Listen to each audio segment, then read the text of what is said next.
शुभ सायंकाळ माझ्या सर्व मैत्रिणींना। तर आमच्या इकडे बघा असं वातावरण आहे, आभाळ भरून आलेलं आहे आणि अगदी थोडा थोडा पाऊस पण येतोय मस्तपैकी। बघा इथं आपलं मक्याचं शेत आहे।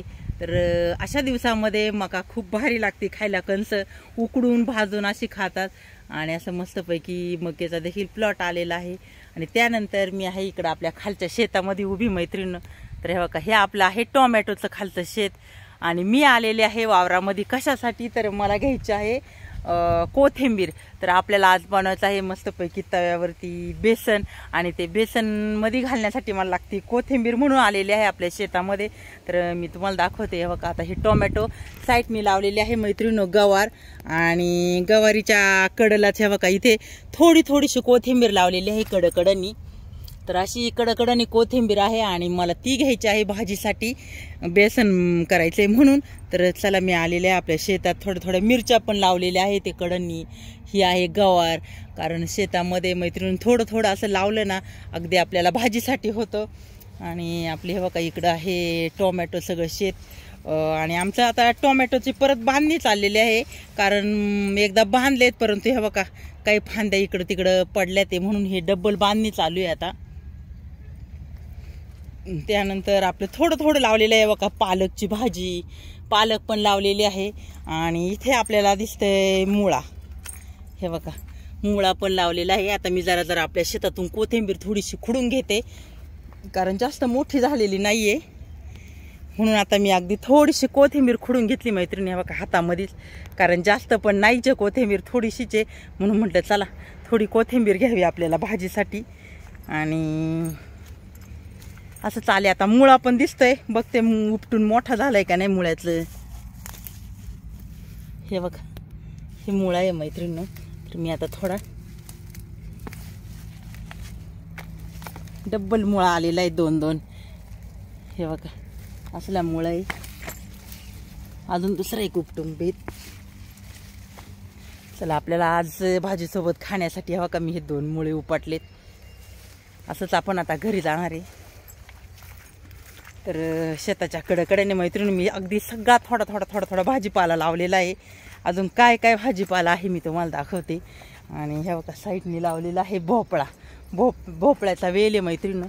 बघा किती छान फुलं आलेत मस्तपैकी, भोपळे पण लागलेत यार का, तुम्हाला दाखवते आता। हे बघा मस्तपैकी भोपळा पण आलेला आहे। असंच आले थोडे भोपळे। तर चला असंच पुढं जाताना मी दाखवते अजून किती भोपळे लागले। बघा इथं एक भोपळा दिसतोय लागलेला मैत्रिणी, दिसतंय का? किती मस्तपैकी कवळा लसलशीत भोपळा आलेला आहे।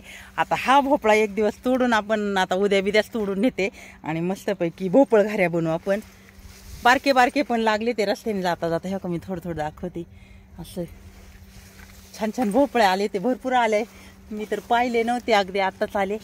इथे वरती एक दिसत नाही पानांच्या आडून हे बघा। आणि फुलं तर किती सारे आले, ते सफेद बघा मस्त दिसत आहे। इथे एक कडला लोंब काढलेला आहे आणि फुलं देखील किती छान फुलं आहेत बघा ना, ढवळी मस्तपैकी मन मोहून घेणारे फुलं आहेत। असं आपले भोपळे पण मस्त लागलेत। त्यानंतर मी इकडं थोडंसं कारली पण लावलेली आहे। चला थोडंसं तारच्या खालून वाकून बघू। आतमध्ये आले आता टोमॅटो मध्ये एक झाड लावले कारलीचे मैत्रीण, कारली दाखवते यार का आता।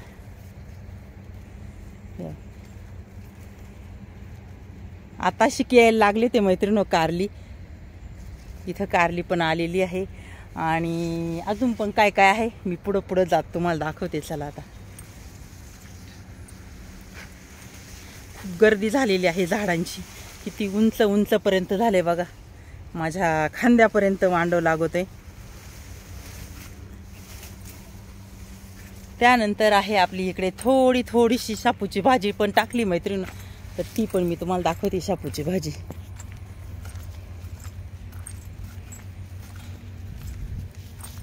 एकदा ही मी खुडून नेलेली आहे भाजी, तर अशी आपली भाजी पण भारी आली।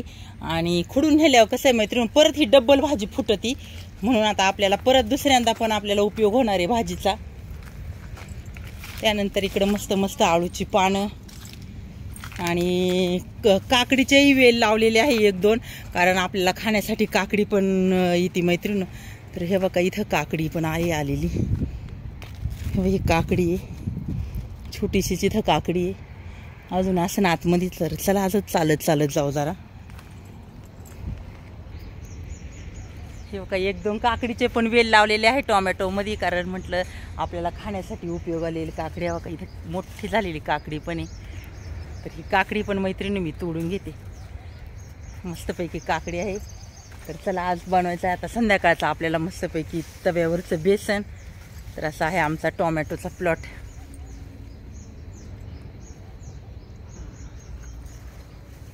दिवसभर चालली होती बांधणीच मैत्रिणीनं. बांधतानाचा काही व्हिडिओ काढला नाही, पण चला उद्या परवाच्या याच्यामध्ये काढीन मी.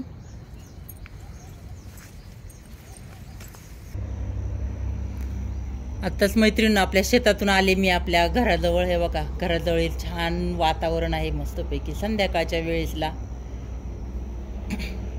आणि थोडंसं येते बुरबुर अशा पावसामध्ये खूप भारी वाटते मस्तपैकी.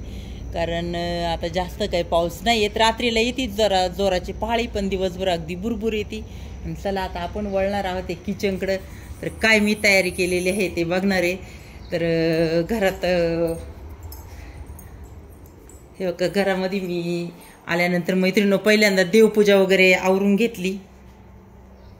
तर छान आपली देवाची पूजा झाली मस्तपैकी. संध्याकाळच्या वेळेसला देवपूजा झाल्यावरती अगदी स्वयंपाक करायला एकदम फ्रेश वाटतं.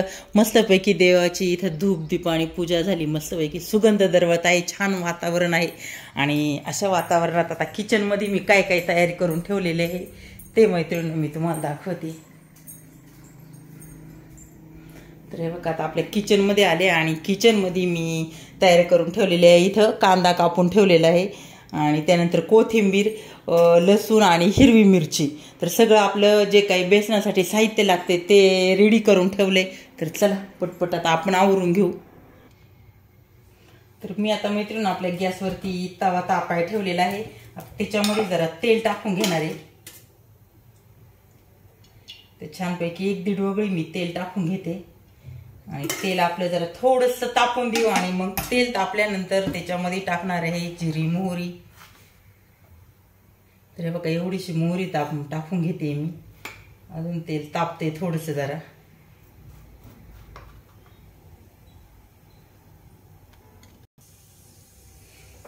तापले आता मस्तपैकी तेल.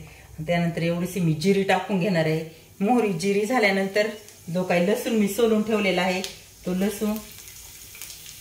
त्यानंतर टाकणार आहे आपली हिरवी मिरची कट केलेली. हे छान तेलामध्ये परतून घ्यायचं. अगदी बेसनाला काही टाइम लागत नाही. मैत्रिणी जर काय आपल्या भाजीला नसेल तर अगदी झटपट होणार आहे आपलं बेसन आहे.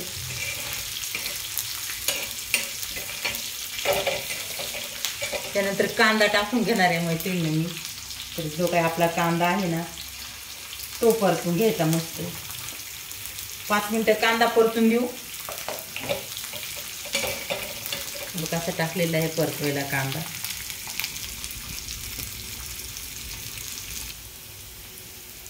इकडे आता आपला बऱ्यापैकी कांदा परतत होत आलेला आहे.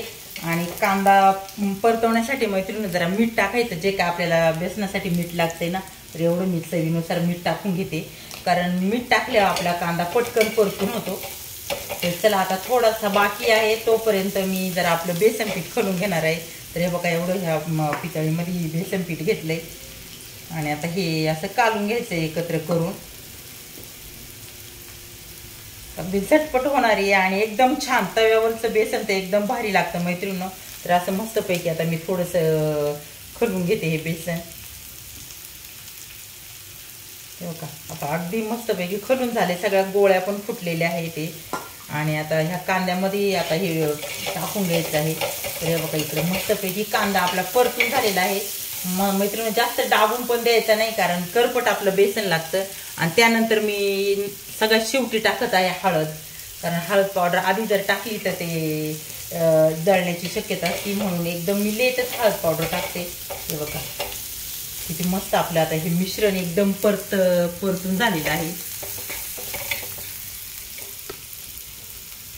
त्यानंतर आता हे बेसन मी आता याच्यावरती टाकून घेते.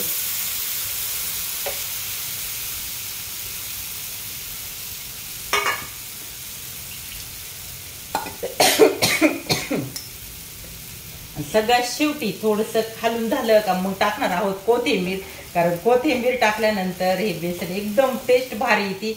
आणि कोथिंबीर जास्तीची कोथिंबीर आणि लसूण टाकल्यानंतर खूप छान आपलं बेसन चवीलाही देखील लागतं. थोडस मी हलवून घेते मैत्रीण आता, आणि मग आपण कोथिंबीर टाकणार आहे. इथे बघा आपल्या बेसनाला छानपैकी उकळी आलेली आहे मैत्रिणी, मस्तपैकी शिजून पण झालेलं आहे.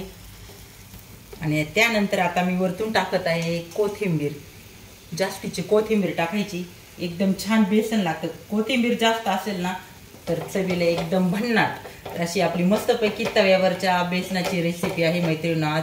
तर कसं वाटलं हे बेसन सगळ्यांनी सांगा. कुणाकुणाला असं तव्यावरचं घट्टसर बेसन, एकदम घट्टसर आहे मैत्रिणी, पातळ नाही काय नाही बघा. आणि थोड्या वेळ ती जरा अजून ते बेसन सुकल्यावरती एकदम वडी बेसन तयार होणार आहे. तर बघू शकताय, तर छानपैकी आज आपली बेसनाची, तव्यावरच्या बेसनाची रेसिपी आहे. आता एकदम छान आपलं बेसन शिजलेलं आहे. तर आता मी गॅस बंद करते मैत्रिणी. तर कसं वाटलं आपलं तव्यावरचं बेसन सांगा सगळ्यांनी. जर आपलं बेसन आवडलं तर एक लाईक नक्की करा. व्हिडिओ आवडल्यास सबस्क्राईब करा. तर बाय सगळ्यांना, भेटूया अशाच नवीन नवीन व्हिडिओ सोबत.